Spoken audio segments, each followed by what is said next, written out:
첫 번째로 이제 어쨌든 교사 수준이 이제 일정 수준 이상 확보돼야 되는데 지금 현재 양성, 선발, 임용고시 뭐 노량진에서 임용 준비하는 이런 시스템에서 그게 과연 가능하냐? 그러면 이제 선후 관계를 생각해 보죠. 그럼 이걸 먼저 바꿀까요? 이걸 먼저 바꿀까요? 제가 보기에는 이거 먼저 손대면 이를테면 임용에서 객관식 시험 같은 걸 없앤다든지 뭐 유럽은 뭐 시험이란 게 다 논술형이거나 구술이니까 뭐 이런 식으로 바꾼다든지 이렇게 되면 아까 얘기하는 공정 프레임에 그대로 걸립니다. 한국에서 객관식 시험에서 좀 벗어나기 어려운 이유 중에 하나는 아까도 얘기했잖아요. 격차가 크죠. 내가 임용고시에 합격하느냐 못하느냐에 따라서 격차가 엄청 크거든요. 인생 안정성이나 이제 기대되는 이제 인생 총 보수액이나 이런 거에 있어서 상당히 격차가 크기 때문에 그러면 이 큰 격차를 내가 납득할 수 있게 해달라는 거예요. 그러면 이게 채점의 편차가 발생하기 쉬운 논술형이나 이런 거를 수용하기 어려워집니다. 객관식으로 아주 이른바 변별력 문제죠. 변별력을 강하게 요구하는 것을 요구하게 돼요. 그래서 지금과 같이 격차가 큰 상황에서 이 객관식 임용 이런 데서 막 벗어나는 것을 설계하는 것은 정치적으로 굉장히 위험한 시도예요. 바람직하죠, 물론적으로 굉장히 바람직한 시도지만 아마 위정자들이 받아들이지 않을 거예요. 정치인들이 그런 선택을 할 리가 저는 없다라고 봐요. 로스쿨은 이제 사법개혁이라고 하는 또 다른 어떤 목표가 있었고 어찌저찌 여야 간의 어떤 타협을 통해서 한나라당이 계속 반대하다가 결국은 이제 사학법 뭐 몇 가지 하고 이렇게 교환하면서 그러면서 찬성한 거거든요. 그래서 이제 그런 우연한 좀 드문 기회로 그렇게 됐던 것이지 하여튼 교사 양성이나 임용 방식은 지금 현재로서는 손대는 게 너무 어려운 상황이 되어버렸다. 하지만 제가 또 다른 차원에서 하고 싶은 얘기는 지금은 아무리 좋은 교사 자질을 가진 사람이 임명돼도 하향 평준화되게 돼 있다는 거예요. 저는 그 책에다 뭐라고 썼냐면 맷돌을 갈려버린다라는 표현을 썼는데 제가 아까 그런 얘기 했잖아요. 어떻게 담당 학년과 과목을 신학년 시작하기 일주일 전에 알려주느냐. 초임 교사들은요 깜짝 놀래요. 말이 되느냐 이런 식으로 다 반응하는데 3년에서 5년 지나면 조용해집니다. 다 적응하는 거예요. 수능 뭐 어쩔 수 없죠. 수능하는 거죠. 그래서 이렇게 이 하향 평준화시키는 맷돌을 갈아버리는 시스템에서는 설령 좋은 자질을 가진 그런 교사가 임용된다 할지라도 살아남아 버틸 수 없어요. 그래서 제가 혁신학교 운동하는 분들 만나면 꼭 하는 얘기가 혁신학교 잘 되는 거 나도 원하고 좋은 거지만 혁신학교를 늘리는 건 못지않게 일반 학교에서 혁신적인 교사가 살아남을 수 있는 게 중요하다. 일반 학교 가면 뭐 다 죽거든요. 그런 거 못하고 하나도 못하고 제도적으로 못하게 돼 있죠. 살아남을 수가 없죠. 그래서 제가 교사 개개인의 교권 문제를 강조하는 것도 그런 맥락도 있어요. 두 번째로 대학 교육질을 어떻게 높이느냐. 우리가 그 불균형을 이해해야 됩니다. 세계 대학 랭킹은 대개 연구지표에 의해서 지워지죠. 주로 연구지표입니다. 그래서 이공계 투자를 늘리면요. 세계 대학 랭킹이 올라가요. 연구지표 중에서 연구 성과 중에서 돈에 거의 비례해서 나오는 게 이공계 쪽, 특히 이게 강하거든요. 그러니까 이공계 키우고 연구비 많이 주면 거의 비례해서 세계 대학 랭킹이 올라갑니다. 근데 그것과 학부 교육 여건은 조금 다르죠. 아까도 말씀드렸지만 아까 얘기한 학생 1인당 투입하는 교육비 통계 있잖아요. 그 통계도 좀 착시가 좀 섞여 있는 게 학부생과 대학원생을 더한 통계예요. 불리한 통계가 세계적으로 없어요. 우리나라만 없는 게 아니라 세계적으로 없습니다. 그래서 억지로라도 불리한 통계를 내면 조금 다를 수는 있어요. 대학 간 격차가 저 정도 아까 본 것보다는 좀 줄어들 수도 있습니다. 어찌됐든 그리고 상대적으로 이공계 투자, 연구비 투자를 많이 하는 대학이 학생이 내는 교육비가 이제 더 커 보이는, 크게 나타나는 이런 효과도 있어요. 그런 걸 좀 주의해서 봐야 되는데, 그래서 이게 어려운 문제이긴 합니다. 이제 그러니까 교육의 질도 높이면서 연구비도 투자를 늘리자. 둘 다 하면 좋은데 쉽지 않다는 거죠.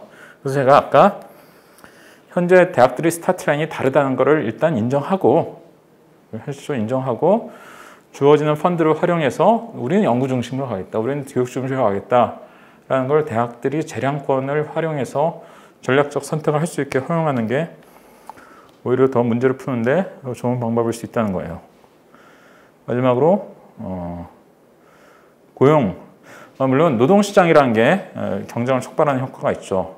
하지만 대학이 어쨌든 서열화가 좀 덜한 쪽으로 가면, 또는 평준화에 가까운 쪽으로, 제가 상향 평준화라는 걸 강조하긴 하지만 하여튼 평준화에 가까운 쪽으로 가면, 그럼 어쨌든 대입 경쟁은 줄어듭니다. 줄어들고, 물론 이제 일부 전문직, 의사, 위치한 수의학, 약학, 면허가 딱 제한되어 있는 이런 경우는 경쟁이 불가피해요. 프랑스는 어떻게 하냐면, 프랑스는 일단 의대 가겠다는 애들 다 일단 받아들여요. 그 다음에 다 탈락시킵니다. 80% 이상이 탈락해요. 프랑스 의대는 이제 인기 직업이 전공이니까. 그러니까 일단 많이 뽑은 다음에 탈락시키는 게 좋은 거냐, 선발 문을 딱 좁혀가지고 일단 들어올 만한 애들만 딱 들어오게 하는 게 맞는 거냐는 쉽게 선택할 수는 없는 겁니다. 일장일단이 있는 거예요. 그래서 프랑스 시스템이 그런 전문직을 양성하는 그런 전공에서는 꼭 좋은 것만도 아닙니다. 예.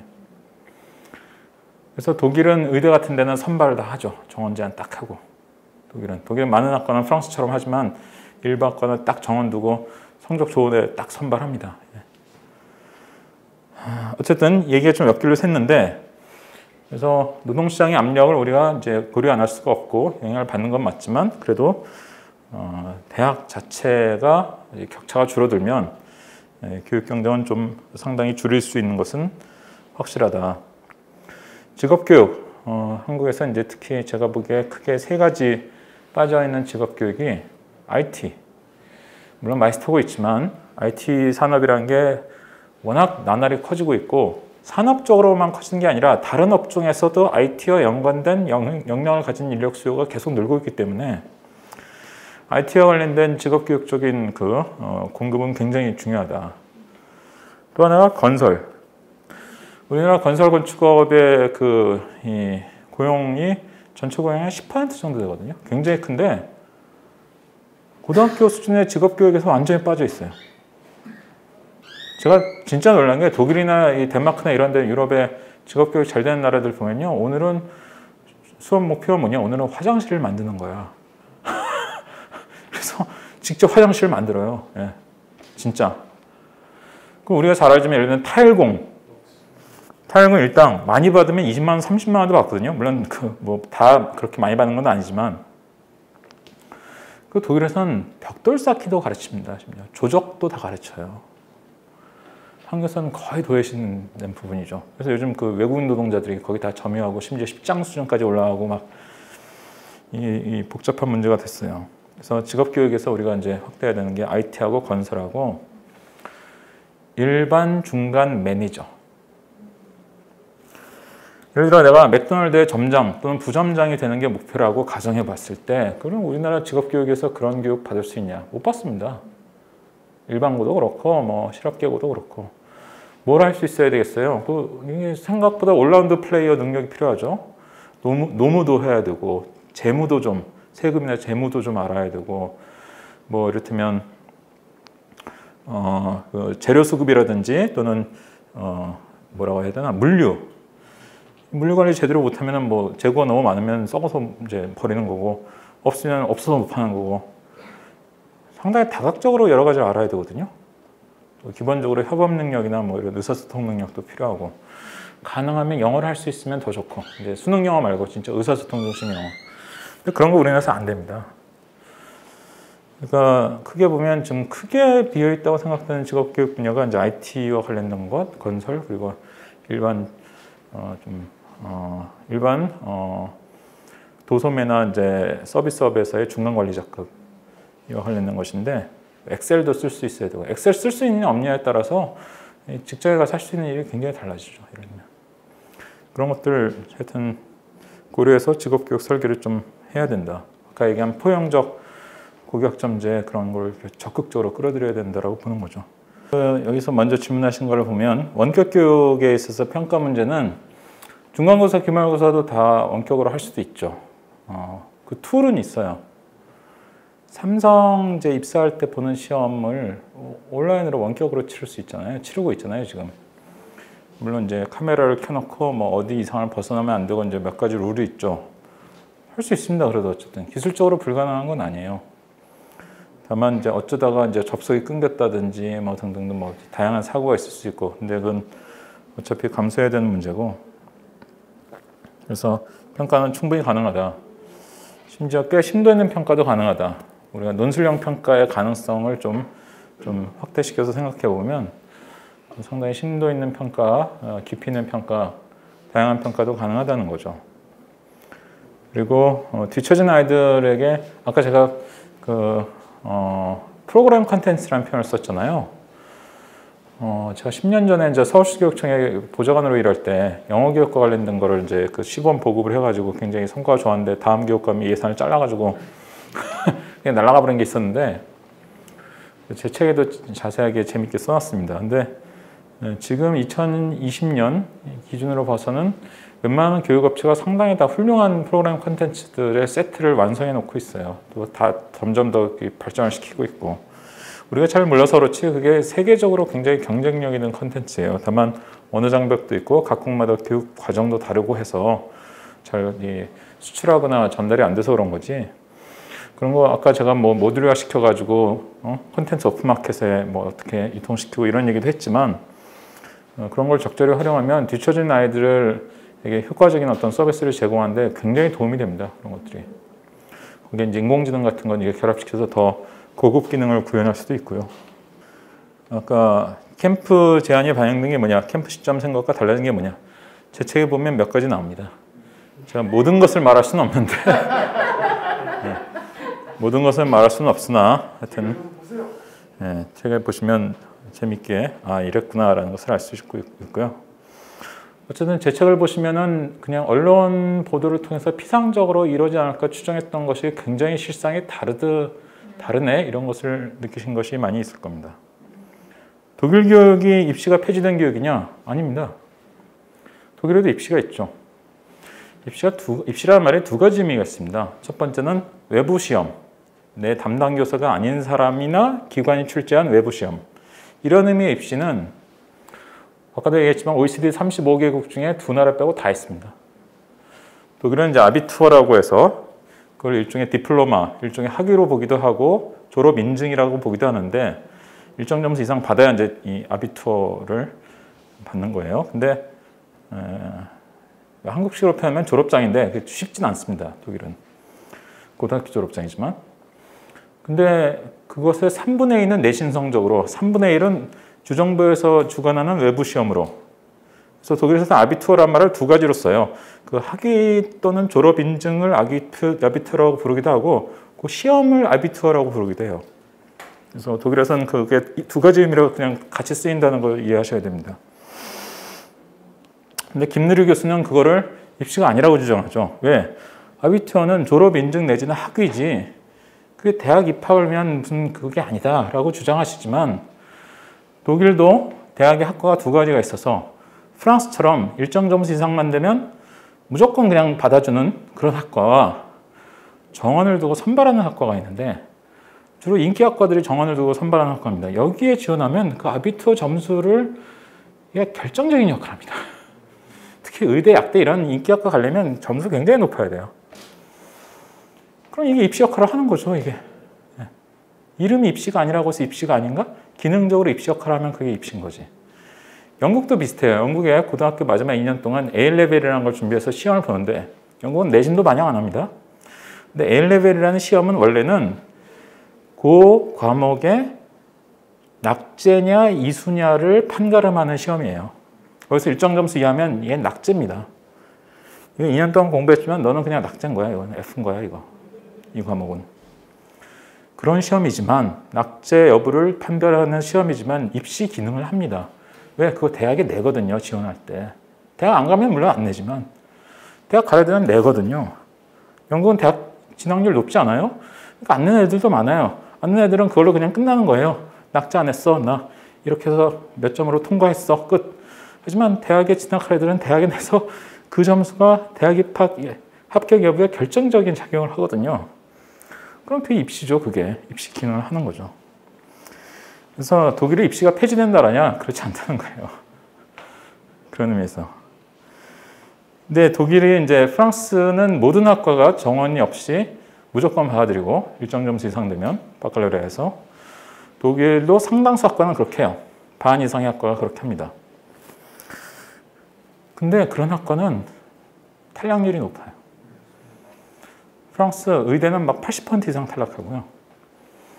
다른 전공이 종합해서 평균 30% 이상 탈락합니다. 30% 정도가 탈락을 해요. 그 대학 중도 탈락률이 매우 높은 거예요. 독일도 선발하는 학과, 정원을 제한해서 선발하는 학과, 대표적인 예가 의대인데 의학 쪽은 탈락률이 한 5%밖에 안 돼요. 충분히 공부 잘하는 애들을 뽑는 거예요, 처음부터. 그러니까 탈락률이 낮죠. 독일의 모든 대학에서 정원을 제한해서 선발하는 학과가 의학, 치의학, 수의학, 약학 4개예요. 독일의 모든 대학에서 공부 굉장히 잘해야 들어갈 수 있습니다. 그리고 어떤 대학은 선발 안 하고 어떤 대학은 선발하는 그런 학과가 몇 개 있는데 그게 의외로 법학, 한국으로 치면 법대죠. 변호사 되려는 애들. 변호사도 인기 직업이라 이거는 정원을 다 제한할 것 같은데 일부 대학은 그렇지 않아요. 일부 대학은 제한하고 법학, 경제학, 심지어 어떤 대학은 경영학, 심리학, 생물학 이런 데는 일부 대학은 정원 제한 안 하고 일부 대학은 정원 제한해서 뽑아요. 그 정원 제한해서 뽑으면 탈락률이 매우 낮아요. 근데 문제는 정원 제한 안 하는 학과는 탈락률이 매우 높습니다. 김누리 교수처럼 인문사회과학 계열 전공한 분들은 이걸 잘 못 느낄 수도 있는데, 왜냐면 인문사회과학 계열은 중도 탈락률이 낮아요. 10%, 10몇 % 정도예요. 되게 학과별로 다른데, 그런데 자연과학 공학 쪽은요, 무슨 수학과 컴퓨터공학과 다 50%씩 탈락합니다. 중간에 40몇 %, 50몇 %씩 탈락해요. 대부분 40에서 40 이상이에요. 다 대부분 학과가. 무시무시한 탈락률이죠. 정원 제한 없는 게 꼭 좋은 거냐? 그 이면을 우리가 봐야 돼요. 그래서 제가 지금 현재 민현대학을 다니고 있는 애를 제가 아는데 탈락하지 않으려고 애들이 별짓을 다 한다는 거예요. 다 맞기 대부분 내 친구들 없어져 있어. 일장일단이 있죠.